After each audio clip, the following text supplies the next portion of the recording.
আজ যে কাহিনীটি আপনাদের শোনাতে চলেছি সেটি কোনো সাধারণ ট্রাভেল ব্লগও কিংবা অ্যাডভেঞ্চারের গল্প নয়। এটি এক রাতের এমন এক ভয়াবহ অভিজ্ঞতা যা আমার জীবন বদলে দিয়েছে চিরদিনের জন্য। আমি এক অজানা পাহাড়ি অঞ্চলে পৌঁছে গিয়েছিলাম, এমন একটি বাড়িতে যেখানে বহু বছর কেউ থাকে না, কিন্তু রাত নামলে সেখানে জেগে ওঠে মৃতেরা। তাদের কান্না, তাদের ফিসফিসানি আর তাদের অদৃশ্য ছায়া আমাকে তাড়া করেছিল পুরো রাত। আজ সেই সত্য ঘটনা আপনাদের সামনে তুলে ধরছি। প্রস্তুত থাকুন, এই রাত আপনার ঘুম কেড়ে নিতে পারে। আমার ভ্রমণ ব্লগিংয়ের পেশা আমাকে বিশ্বের নানা প্রান্তে নিয়ে যায়। সেদিন আমি ছিলাম উত্তরবঙ্গের পাহাড়ি এলাকায়, নতুন কিছু লোকেশন শ্যুট করছিলাম। সন্ধ্যা তখন নেমে এসেছে, পাহাড়ি হাওয়া কানে কানে ফিসফিস করছিল, যেন কেউ আমার পেছনে দিয়ে হাঁটছে। তাই তখন যখন একজন বয়স্ক মানুষ কাছে এসে বলল, রাত হয়ে আসছে বাবু হো, এখানে থাকার জায়গা আছে তো? আমি বললাম, হোটেল তো নিচের বাজারে পেয়ে যাব, চিন্তা নেই। লোকটা কেমন অদ্ভুত হাসল, তার চোখে একটা গভীরতা যেন শূন্যের ভেতর টেনে নেওয়ার মতো। বাজার পর্যন্ত যেতে যেতে অন্ধকারে রাস্তা বন্ধ হয়ে যাবে। পাহাড়ে আজ রাতে ভালো লক্ষণ দেখছি না। আমি প্রথমে পাত্তা দিইনি, কিন্তু তার চেহারায় কিছু যেন ছিল অস্বাভাবিক শান্ত, কিন্তু সেই শান্তির নিচে অসহ্য ভয়। কিছুক্ষণ পর সে বলল, চলো, তোমাকে একটা নিরাপদ জায়গা দেখাই আজ রাতের জন্য, বিনা পয়সায়, শুধু রাতটা কাটিয়ে দিও। এমন সুযোগ সাধারণত কেউ নেয় না, কিন্তু আমার ব্লগিং ইনস্টিংক্টও কাজ করল।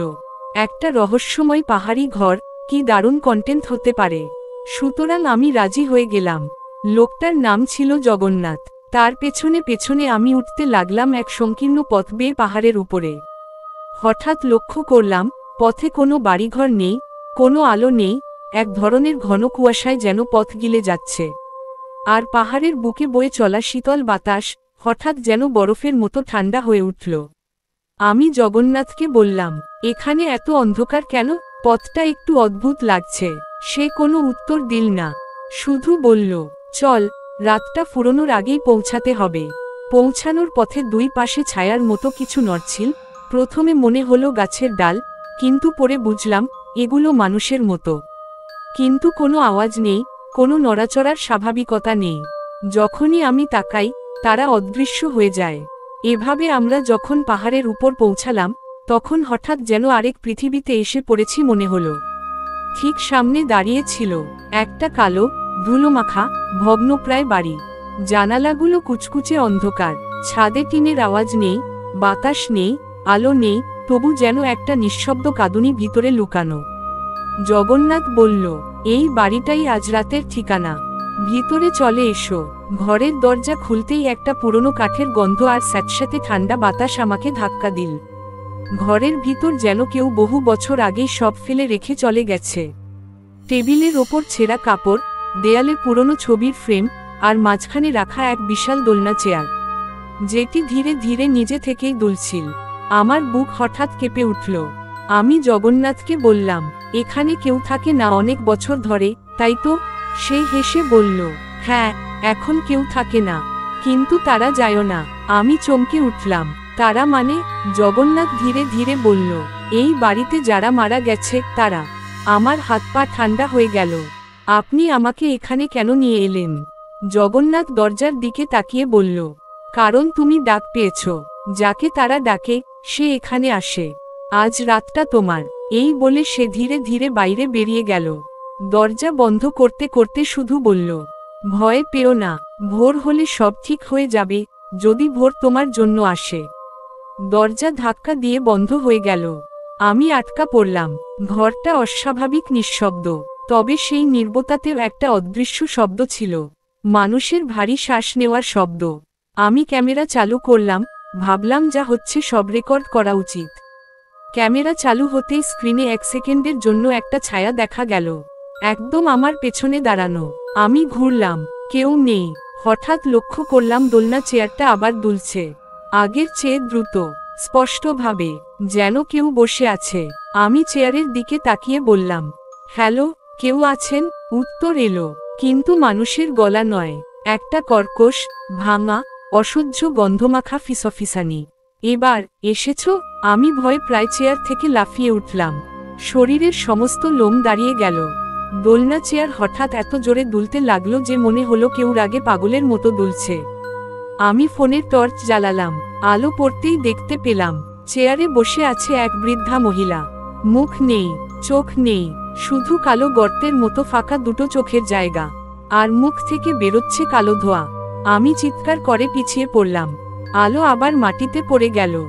যখন তুলে তাকালাম, চেয়ার ফাঁকা, কিন্তু পাশের দেয়াল বরাবর একটা আছড়ের শব্দ পাওয়া গেল। খররর খররর খররর, যেন কেউ নখ দিয়ে দেয়াল কেটে যাচ্ছে। আমি আলো ফেলতেই দেখলাম দেয়ালে রক্ত দিয়ে লেখা, এখন পালানোর পথ নেই। আমি দরজা খুলে পালাতে গেলাম, কিন্তু দরজা বাইরে থেকে বন্ধ। ধাক্কা দিলাম, মারলাম, দরজা নড়ল না। হঠাৎ সিঁড়ির নিচ থেকে আওয়াজ এলো, কান্নার শব্দ।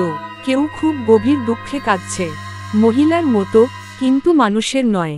শব্দটা এত শীতল যে হাড় পর্যন্ত জমে যাচ্ছে। আমি টর্চ নিয়ে সিঁড়ির দিকে তাকালাম। সিঁড়ির নিচে দাঁড়িয়ে আছে একটা শিশু, মেয়ে বাচ্চা। তার মাথা কাত হয়ে আছে অস্বাভাবিকভাবে, চোখ দুটো ভয়ের মতো বড়, কিন্তু মুখটা সেলাই করা, পুরো গালে সুই সুতোর দাগ। সে আস্তে আস্তে বলল, চলে যেও না, আমার মা আসবে। আমি পিছিয়ে গেলাম, কিন্তু শিশুটা ধীরে ধীরে সিঁড়ি বেয়ে উঠতে লাগল। প্রতি ধাপে তার গলা থেকে ভেঙে যাওয়া হাড়ের শব্দ হচ্ছিল, ক্র্যাক ক্র্যাক ক্র্যাক। আমি ঘরের ভেতরে পালালাম, দরজা বন্ধ করলাম, কিন্তু বাইরে থেকে ছোট ছোট আঙুলের খোঁচা, টক টক টক টক, সাথে শিশুটির গলা। দরজা খোলো, মা রেগে গেছে। এবার ঘরের ভেতরের আলো নিজের থেকেই নিভে গেল। অন্ধকার, নির্জনতা, আর তারপর কেউ ঠিক আমার কানের পাশে ফিসফিস করে বলল, এবার তোমার পালা। দরজার বাইরের ছোট ছোট আঙুলের খোঁচাগুলো ধীরে ধীরে বন্ধ হয়ে গেল। নীরবতা নেমে এলো, কিন্তু সে নীরবতা এমন, যা কানের ভেতরে গর্জন করে, মৃতদের নিঃশব্দ চিৎকারের মতো। আমি টর্চ আলো আবার জ্বালালাম। ঘরটাকে দেখে মনে হলো কেউ যেন ঠিক এখনই এই ঘরে ছিল। বিছানার চাদর কুঁচকে আছে, পর্দা ঝুলছে যেভাবে কেউ হাত টেনে ধরেছিল, আর টেবিলের ওপর ধুলোয় স্পষ্ট আঙুলের দাগ। হঠাৎ আমার পেছনে বাতাস সরে যাওয়ার শব্দ হলো। আমি ধীরে ধীরে ঘুরলাম। ঘরের মাঝখানে দাঁড়িয়ে আছে একটি লম্বা ছায়া। কোনো মুখ নেই, কোনো চোখ নেই, শুধু এক মানুষের আকৃতি, কিন্তু অস্বাভাবিক দীর্ঘ, প্রায় ছাদের সঙ্গে লেগে যাচ্ছে।